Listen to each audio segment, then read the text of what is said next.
Congress, would you support legislation, co-sponsored by Delegate Eleanor Holmes Norton, that's been introduced to cancel the NFL team's trademark of the term Redskins as a way of forcing the owner to change the team's name? I oppose that name, but I don't know that we should legislate the names of football teams, however offensive they are. We do have freedom of speech, and I would hope that we could pressure the team and its ownership and Dan Snyder to change the name on his own rather than take an act of Congress.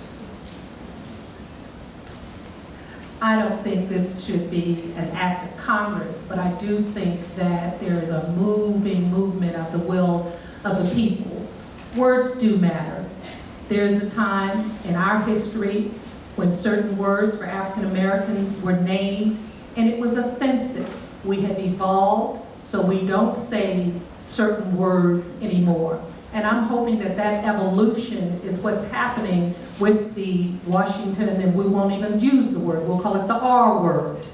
And but I think and I like Eleanor, she's a friend of mine, and I'm gonna help her with trying to get statehood for the district, but I wouldn't help her with the Constitution amendment or legislation in order to get the R name changed.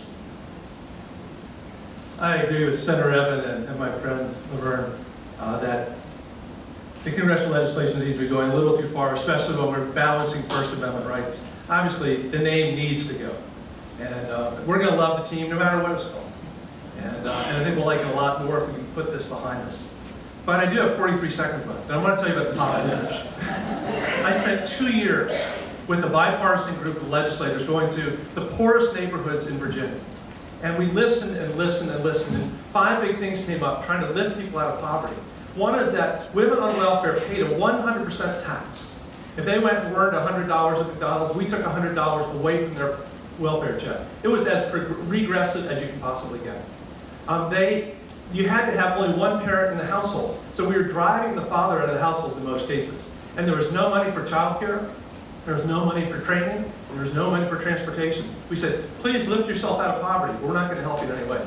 I'll continue later.